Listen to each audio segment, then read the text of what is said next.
Welcome, everybody. Thanks for coming today. We had an intentional and productive offseason that we're excited about. I feel like from a roster standpoint, we were able to address some goals, getting a starting center, which was something that we felt like was very important, adding a couple really good wings in terms of 3 and D wings, Jake LaRavia and Marcus Smart. Clearly getting an extension done with Luka.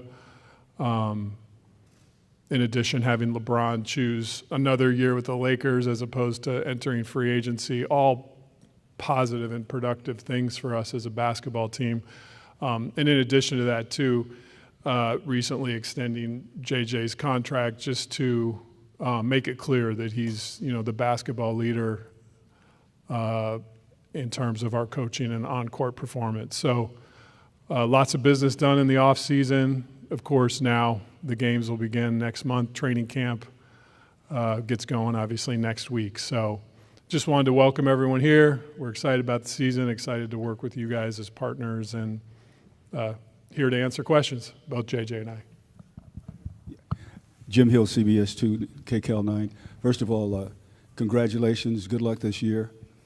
With everything that you have done and all the wonderful moves that you've made in the offseason up until today, how much pressure is on this team to win it all? Is the pressure more than it has been before?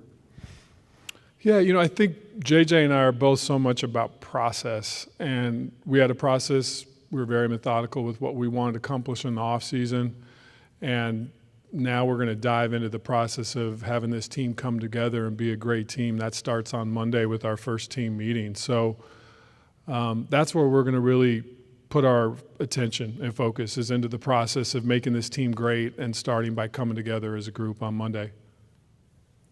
Yeah, I would just add. It's on. I would just add that I think there's always pressure with the Lakers. You come into this building every day, and you're constantly reminded of what Lakers excellence is. So that doesn't change, for me at least, year to year. Thank you. That doesn't change for me at least year to year. The other part of what people probably would consider the outside pressure of trying to win, I think you have to look at your own internal standards. And I feel like we set those standards last year. This summer was a very productive summer for not only myself as a coach, but my entire coaching staff. I intentionally created an environment for my young coaches, for Bo Levesque and Lindsey Harding and Ty Abbott and Michael Wexler, all of them to have opportunities to grow, whether that was in pre-draft workouts, summer league, what we've done in the gym the last 2 months. And the guys are players that have been in the gym every day since mid-August, getting ready for training camp. It's the work they put in. That's the standard that we've set here. It's the standard that we're trying to live up to. It's constant. It's no different year to year, day to day when you're a Laker. Hey, one for both of you. If we could start with Rob, just thinking about the summer with Luka and the extension, and then I know you guys were able to fly over to Poland to see a game and to see him. How did that inform you, sort of about where he's at, where the team's at, how you build into the future with him, and of course, especially for starting this season? Yeah, there's a lot to talk about with Luka's accomplishments with Eurobasket. I think the thing that probably stood out among many things for me is just being able to go and spend some time at practices with his national team, and obviously going to the game as well. But just his overall leadership tone and how he not only led by example, but he was very demonstrative in the practice in terms of his expectations of the team, how they played, their togetherness. And I think just seeing that continued evolution and growth with him is not only a leader by example, but a leader with his voice, really stood out to me. And I think it's something that's going to carry into camp this year. And then, JJ, just coming off of your first year, and I know last summer was kind of chaotic and going right from broadcasting, and all of a sudden you're the head coach. What did you think about? Are there an item or two with all of this time that has stood out to you the most as you go into year 2 as a head coach? I thought about a lot of things.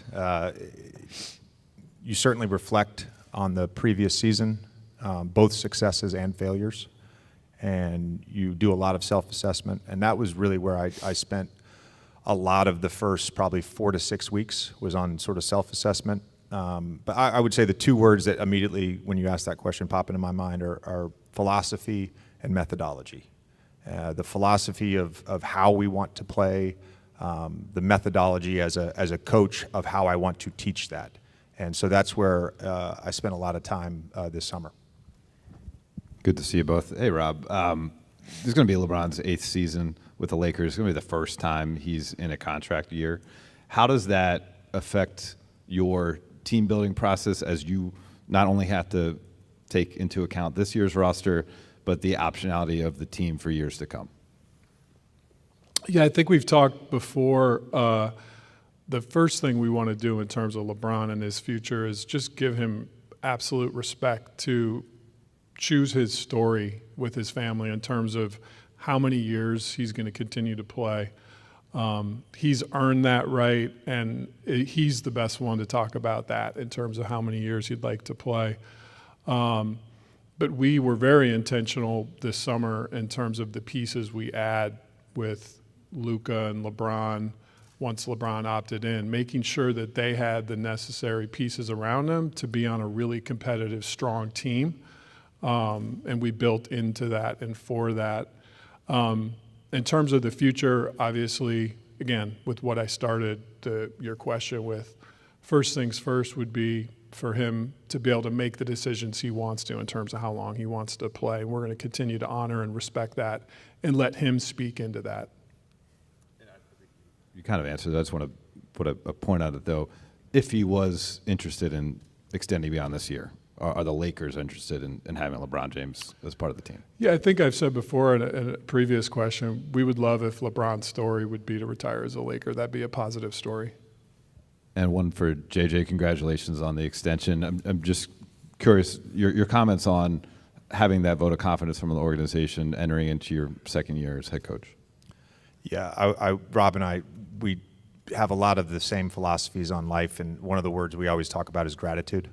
And so I think it starts with just a high level of gratitude to the Lakers, to Mark, Jeannie, and Rob for having that confidence in me. And it's not lost on me the sort of rarity of a first-time head coach getting an extension. Like, I recognize how fortunate I am to be with an organization that supports me that way. Hi, guys. Welcome back to both of you. Rob, along those lines, why now for an extension? JJ had a bunch of years left on his deal. Why was it important now to extend that vote? Confidence and belief. We think he's a special coach with a special voice that's really helping us to continue to define the culture of Lakers excellence, and which just wanted to make a clear statement that this is what we believe in, what we're going to lean into, and what our players are going to mold into as we continue to develop the identity.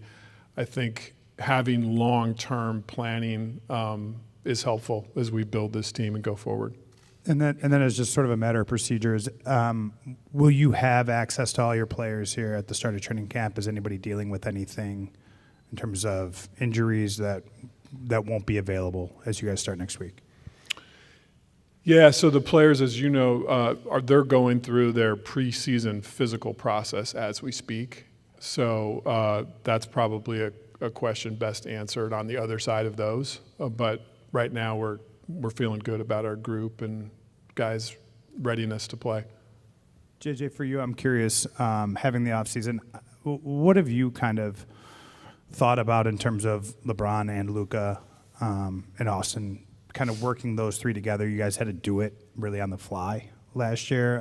How did time aid in kind of your ability to sort of chart that out? I think the word I would use would be share. I think in a team sport, you have no choice but to share. Share the basketball, share the spotlight. I think all three of those guys have a ton of respect for each other's skill sets and each other's abilities.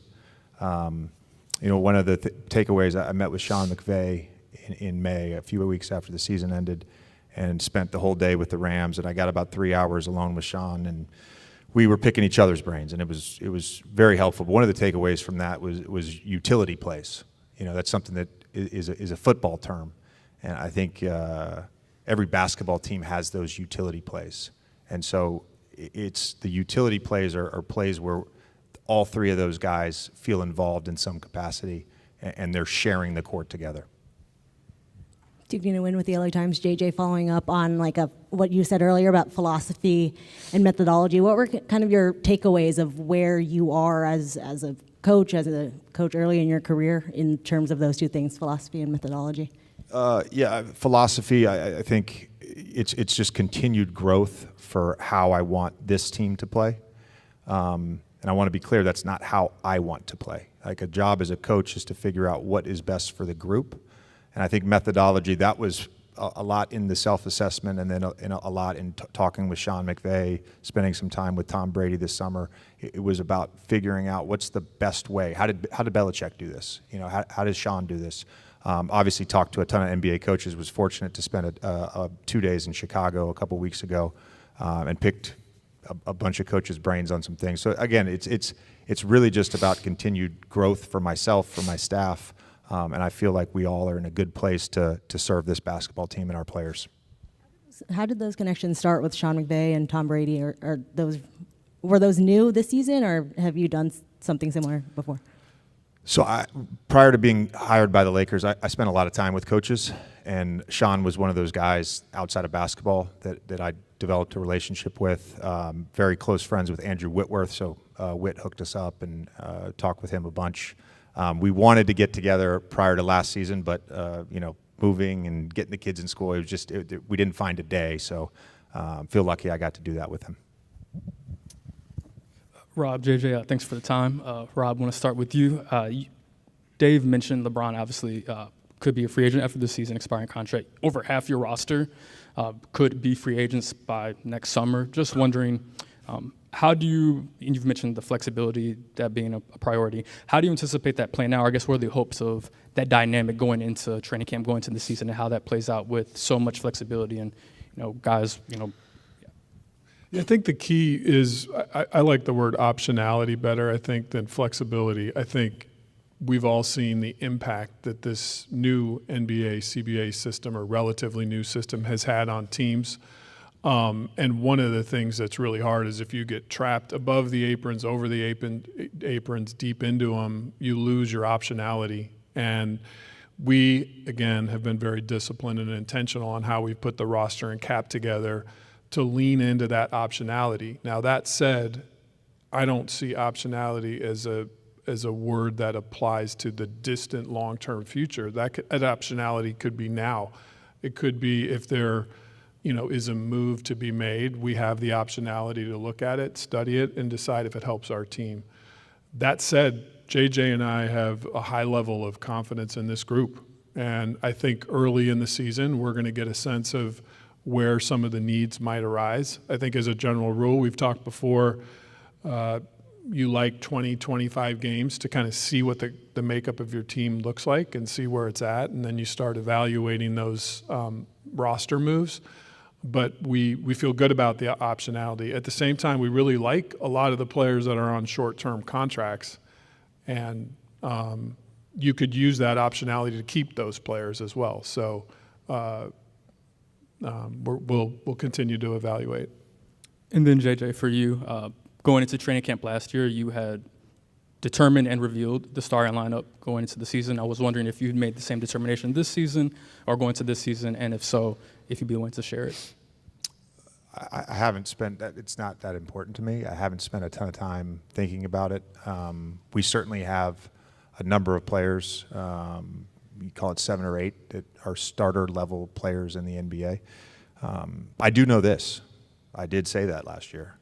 And that starting lineup started 8 games together to start the season, and we started 24 lineups throughout the year. So not going to spend too much time banging my head against a wall on that before we have a practice. Hey, Rob and JJ. When you guys first acquired Luka, obviously there was a lot of shock that transformed to determination and maybe even defiance now. Over the past couple of months with him, what have you learned about him during that metamorphosis? I think probably the word that stands out to me the most is genuine. He's just an incredibly genuine person, and the fact that he displayed to all of us right here when he first got traded a sense of shock just shows that there's nothing fake or pretend, about him. He's just a genuine guy, and I think that helps. That's a great leadership quality when people feel like they really know your heart and what you think and your beliefs. And so the more time you spend with Luka, the more genuine and impactful he is. So that was something that really developed with our touch points over the offseason. Hi, guys. Gerard Moncuret from Fox 11. With Luka's extension, which obviously when you acquired him, we all knew that was the goal. LeBron is still here and might be here in the future. I'm just curious, have there been any conversations between you guys and LeBron about the transition that we are seeing taking place from this kind of going from LeBron's team to Luka's team? Yeah, I mean, I can handle that. I mean, I talk to LeBron fairly frequently and had two great in-person meetings with him. One, he finally made it out to the Hamptons, so he and I had dinner in Sag Harbor right around free agency, and then was able to spend some time with him here in LA a couple weeks ago, and I came away from that thinking that he's in a great spot mentally, and know he's going to give us his absolute best. Hey, JJ. Over here. Hi. I know that you spent time with skinny Luka when he signed his contract. But we saw such a huge change with Nikola Jokic around 2020, where he really just changed all his eating habits, he changed his diet, and he's been able to maintain that since, and it really rocketed him to the position he's in. What do you expect now that Luka has talked about how he's transformed his body? What do you expect him be able to do on the court differently and contribute to the team in a different way this season? And how much of a sense do you get about how long-term this is for him? I get the sense from talking to him all summer, spending time with him, not only just here, but at the Backstreet Boys, that this is his life now. This is his routine. This is just a daily commitment to the new standard that he's set for himself. His excitement level, not just in what he hopes the season will be, but his excitement level in embracing this new standard was very high. Every time I've talked to him, when I saw him in Vegas, and then you see him play in Eurobasket, and he's moving better, he's defending, like all the things that you saw at the end of last year, where the layoff from the calf injury, whatever emotions he was going through post-trade, like it had an effect on him. So again, it goes back to what I just said about LeBron. I expect the best version of Luka, and it's my job as a coach to bring that out on a daily basis.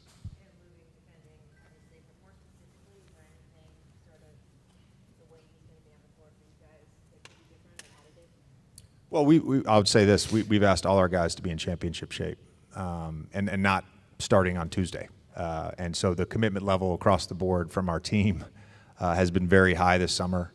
We've had organized workouts. The guys have played pickup nearly every day. We've added conditioning at the end. They've all been committed to it.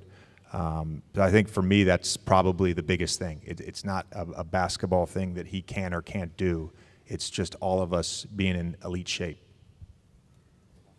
Hey guys, good to see you. Rob, to start with you, earlier in the summer there was some reporting around you guys being more forward looking with how you wanted to build the roster and the contracts, and Obviously, you just spoke to having that optionality and potentially making a move sooner. There's a recent report about you guys potentially kind of pivoting post Luka extending and just spending some time with him and kind of him showing that it was worth potentially investing more in this roster. So if that is true, can you speak to just the process of kind of where maybe you guys were earlier in the offseason compared to where you are now? Yeah, I think some of the words you used are maybe create a narrative. For us, the goal is the same as always. It's to build a championship team. And so I don't think there has been a pivot or a shift. I think that we were locked into getting to a place of optionality so we could address things both now or keep that optionality for the future. But the goal remains the same, is to put Lakers players on the court that can try to win this team a championship. And that's what we're committed to. And we feel like we have the optionality that if we're not seeing that in the first 20 to 25 games, that we can look to make moves to meet that goal. And then JJ, schematically, what just with the new pieces, adding in Deandre and Marcus and Jake, what are some of the changes or refinements that you're thinking about on both sides of the ball? Well, hopefully you'll find out in the preseason. Hey, Rob and JJ. With what you're talking about with the roster you assembled this summer, in what ways do you think this current group can make things relatively easier for LeBron and Luka?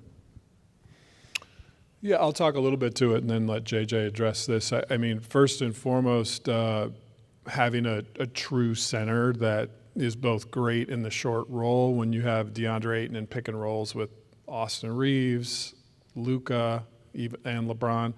His ability to catch passes in the short roll, we've already seen some of that in sort of the player workouts that have been going on. He's also a lob threat. So just adding that dimension, his size is very real. And then we know that LeBron and Luka both have thrived with players that have that 3-and-D component. We felt like Jake LaRavia is a young player that is really good now and has a lot of growth left in him. And then Marcus Smart has proven to be an elite 3-and-D player at different points of his career. And our sports performance staff is working really hard with him to make sure he gets back to that form. It was just a couple seasons ago, I think he won Defensive Player of the Year. So there's still a lot to be excited about with adding him.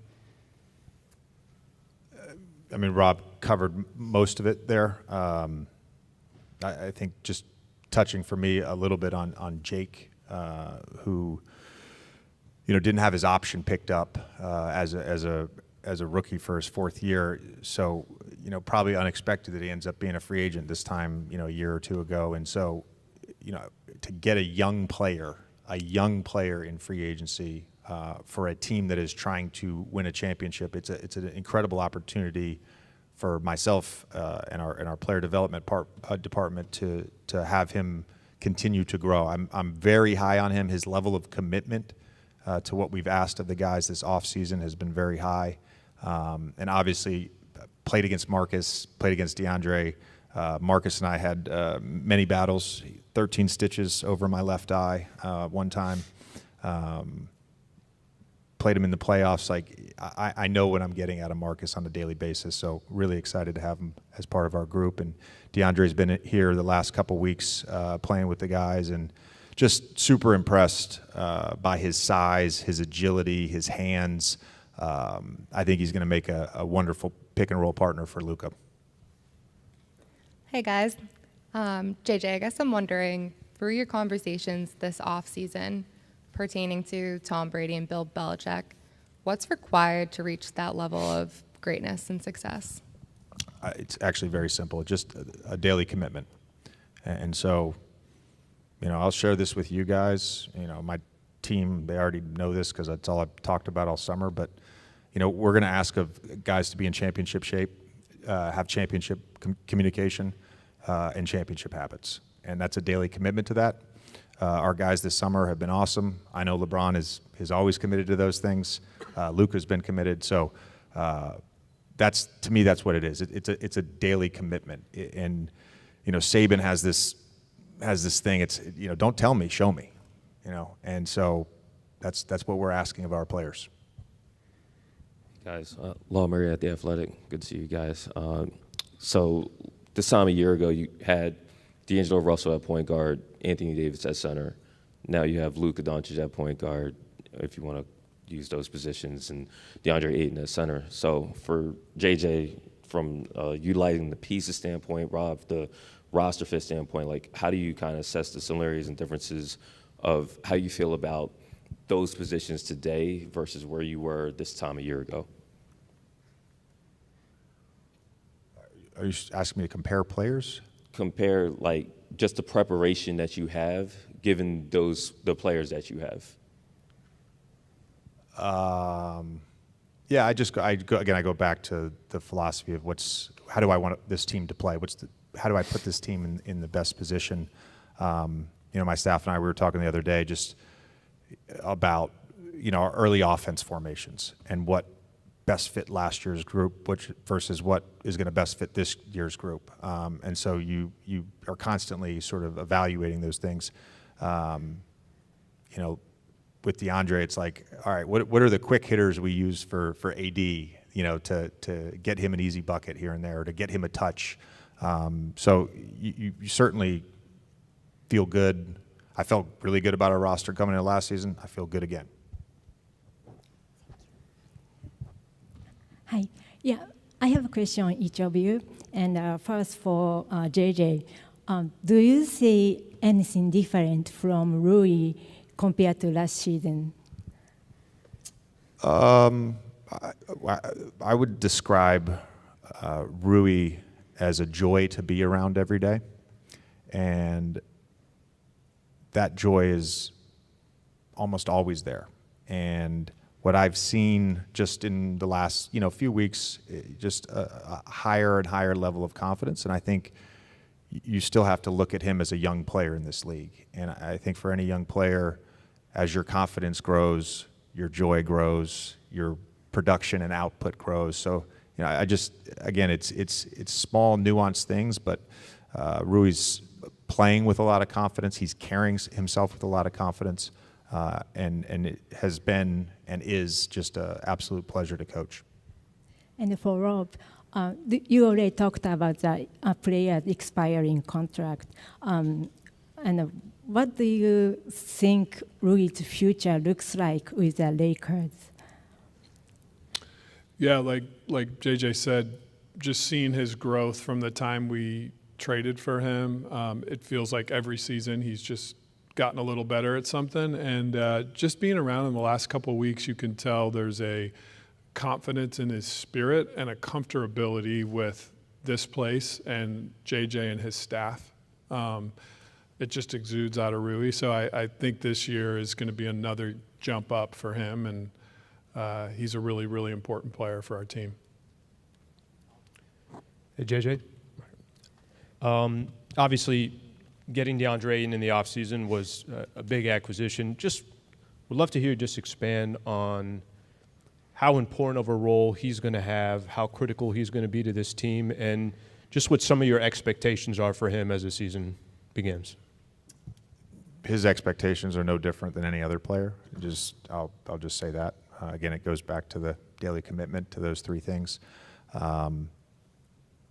This is a guy who was a #1 pick, who has produced in every sort of situation he's been in, whether that's been early in his career, post Chris Paul trade. Like he's played in the NBA Finals, been the anchor of a defense and a starter on an NBA Finals team. So I think even just being in the gym with him the last couple weeks, this guy played pick and roll with Chris Paul. Like there's not a more detail-oriented player. Like his feel for two-man action is just super high, and really excited to see him play with Luka. Hi.